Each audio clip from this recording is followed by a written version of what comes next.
பாக்கிய பார்த்துட்டீங்களா, நான் எல்லாத்தையும் நடந்ததெல்லாம் நான் மறந்துட்டு நல்லபடியா படிக்கிற வேலைய பாரு அப்படின்னு சொல்லிட்டு இனியாவுக்கு அட்வைஸ் பண்ணிட்டு ரெஸ்டாரண்ட் கிளம்ப போற டைம்ல பார்த்தீங்கன்னா, ஈஸியா இருந்துட்டு எங்க போற அப்படின்னு சொல்லி கேட்குறாங்க. இல்ல ரெஸ்டாரண்ட்டுக்கு தான் ரொம்ப நாளா வீட்ல இருந்துட்டேன் அப்படின்னு சொல்லு.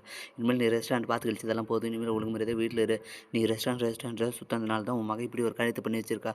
நீ அங்கங்க சுத்திட்டு இப்படியே வழிந்தேன்னா குடும்பத்த கவனிக்காத. அப்புறம் எல்லா பசங்களும் வந்துட்டு உன் பேச்சு கேட்காம தப்பான வழியில தான் போவாங்க.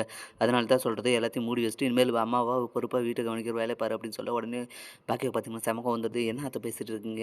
உன் மகன் பண்ணி வச்சதெல்லாம் நான் அடைக்க வேணாவா? இப்போ மட்டும் வீட்ல இருங்கன்னு சொன்னீங்க. அப்போ எவ்வளோ கஷ்டப்பட்டுன்னு இருந்தேன். அப்போலாம் உங்களுக்கு தெரியலையா? நான் ஓடி ஓடி உழைச்சு சம்பாரிச்சு இப்போ தான் எனக்குன்னு ஒரு நிலைமையில வந்து நிற்கிறேன். இப்போ வந்து ரெஸ்டாரண்ட் எல்லாம் மூடிட்டு வந்து வீட்ல இருங்க அப்படின்னு சொல்றீங்களே உங்களுக்கு கொஞ்சமா நியாயம் இருக்கா?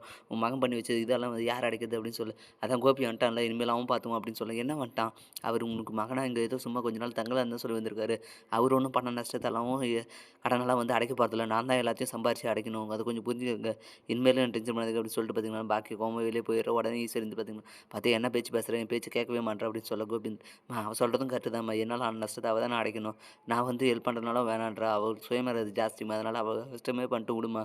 இதெல்லாம் ஒண்ணும் பண்ணிக்காதீங்க. நான் எல்லாத்தையும் வந்து கேன்சல் பண்ணிட்டு நான் பார்த்துக்கிறேம்மா" அப்படின்னு சொல்லு. "டேய் நீ எதுக்குடா எல்லாத்தையும் எடுத்துக்கணும்? அவ தான்டா வீட்ல இருக்கணும். பொம்பளையா அடக்க ஒடுக்கமா வீட்ல இருன்னு சொன்னதுக்கு, என் பேச்ச மதிக்காம போறா பார்றா அப்டின்னு சொல்லம்மா, அதெல்லாம் ஒண்ணும் இல்ல விடும்மா அப்டின்னு சொல்லிட்டு சமாதானப்படுத்துறாங்க. இப்டி போயிட்டு இருக்கு. வெளில கூட்டு பார்த்தீங்கன்னா, டேய் இனியாவ பார்த்துக்கடா நான் ஒரு ரெஸ்டாரண்ட் வரையும் போயிட்டு வரேன். ரொம்ப நாளா போல அப்டின்னு சொல்ல, அம்மா நான் பார்த்துக்கிறேம்மா அப்டின்னு சொல்லு. சரின்னு சொல்லிட்டு பார்த்தீங்கன்னா, பாக்கியாவுமே ரெஸ்டாரண்ட் போறாங்க. அங்க போய் பார்த்தா செல்வி வர்றதில்ல. செல்விய கூட்டு கேட்ட உடனே அக்கம் பக்கம் வேலை செய்றவங்கள கூட்டு கேட்டா, செல்வி வேற 3 நாளா ரெஸ்டாரண்ட்டுக்கே வரலக்கா. என்னக்கா பிரச்சனை அப்படின்னு சொல்லி கேட்க, அதெல்லாம் ஒண்ணும் இல்ல நான் பார்த்துக்கிறேன் அப்படின்னு சொல்லிட்டு பார்த்தீங்கன்னா, வெளிய போய் பார்த்தீங்கன்னா, செல்வி வீட்டுக்கு போறாங்க. அங்க போயிட்டு பார்த்தீங்கன்னா, ஆகாஷ் கிட்டயும் பார்த்தீங்கன்னா, எல்லாத்தையுமே ஒத்து புரிய வச்சு, இனிமேல் வந்து படிக்கிற வேலைய மட்டும் பாருங்க. இந்த லவ்வெல்லாம் வேணாம். நீங்க ஃபர்ஸ்ட்டு வாழ்க்கையில முன்னேறுங்க. அதுக்கப்புறம் உங்களுக்கு 2 பேருக்கும் எது நல்லதோ அது பார்த்து செய்றேன். அதுவரையும் நீங்க 2 பேரும் பேசிக்கக்கூடாது. இது ஒருத்தர் பார்க்கக்கூடாது அப்படின்னு சொல்லி பாக்கியா பார்த்தீங்கன்னா, சத்தியம் வாங்கிறா. சரின்னு சொல்லிட்டு ஆகாஷுமே வந்து சத்தியம் பண்ணிடுறாங்க. நான் இனிமேல் வந்து படிக்கிறதுல கவனம் செலுத்துறேன். இனிமேல் வந்து இனியா பார்க்க மாட்டேன்னு சொல்லி சத்தியம் பண்ணிடுறாரு. சரின்னு சொல்லிட்டு பார்த்தீங்கன்னா இனிமேல் நீ வீட்டுக்கெல்லாம் வேலைக்கு வர வேணாம். இனிமேல் ரெஸ்டாரண்ட் மட்டும் வா அப்படின்னு சொல்லிட்டு செல்விய கூப்பிட்டு பார்த்தீங்கன்னா, பாக்கி கிளம்பி போயிடுறாங்க. ஆனா இருந்தாலுமே பார்த்தீங்கன்னா, இன்னொரு பக்கம் கோபி வந்துட்டு இந்த இனியா ஏன் இப்படி பண்ணியிருக்க? எவ்வளவுமே கிடைச்சாலுமே வந்துட்டு இவ இப்படி பண்ணியிருக்க அப்படின்னு சொல்ல செலியும் பார்த்துட்டீங்கன்னா, "அப்பா அவ நல்ல பொண்ணு தான்ப்பா. ஆனா இந்த ஆகாஷ் தான் எதனா அவள பேசி கான்வர்சேஷன் பண்ணி அவள மனச மாத்த வச்சிருப்பான். எல்லாத்துக்கும் காரணம் ஆகாஷ் தான்" அப்படின்னு சொல்ல, அந்த டைம்ல பார்த்தீங்கன்னா, ஆகாஷ் ஃபோன்லேருந்து கால் வருது.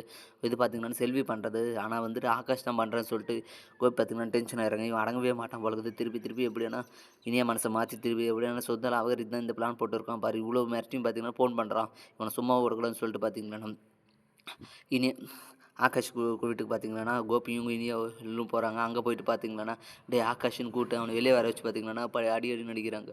இது பத்தாதுன்னு சொல்லிட்டு பார்த்தீங்கன்னா, கட்டைய எடுத்துட்டு வந்து வேற அவன நல்லா அடிச்சு போட்டு போயிடுறாங்க. த எ செல்வி பார்த்தீங்கன்னா, ரொம்ப பதறி போயிடுறாங்க. ஆகாஷ் டேய் என்னாலதான் உனக்கு இது வேல அப்படின்னு சொல்லிட்டு எவ்வளோ தரத்தாலுமே வந்துட்டு கேட்காம கோபி பார்த்தீங்கன்னா, நல்லா அடிச்சுட்டு இனிமேல் உன் மகன வந்து என் மகளுக்கு கால் பண்ணான்னா, அவ்வளோதான் அவன கொன்னே போட்டுருவேங்க அப்படின்னு சொல்லிட்டு மிரட்டிட்டு போயிடுறாங்க. இத பார்த்து செல்வி பார்த்தீங்கன்னா, ரொம்ப பதறி போய் பாக்கியாவுக்கு கால் பண்ணி நடந்த எல்லா விஷயத்தையும் சொல்றாங்க. இத கேட்ட பாக்கியா பார்த்தீங்கன்னா, செம கோவத்துல இருக்குங்க. எதுக்கு இவங்க தேவையில்லாத வேலை பண்ணிட்டு இருக்காங்கன்னு சொல்லிட்டு வந்தா பார்த்துக்கிறேன்னு சொல்லிட்டு செம கோவத்துல உட்காந்துட்டு இருக்காங்க வீட்ல. இப்படி தான் வரப்போற எபிசோடு வந்து போகுது. அடுத்து என்னலாம் இன்ட்ரெஸ்டிங்கா நடக்க போகுதுன்றத நம்ம பொறுத்து வந்து தான் பார்க்கணும். மேலும் இது போன்ற அப்டேட்ஸ் தெரிந்து கொள்ள மறக்காம நம்ம சேனல் சப்ஸ்கிரைப் பண்ணுறங்க. கூட பெல் பட்டன் இழுத்துங்க. அப்போ தான் நான் போடுற ஒவ்வொரு வீடியோ உங்களுக்கு நோட்டிஃபிகேஷன் வரும். Thank you.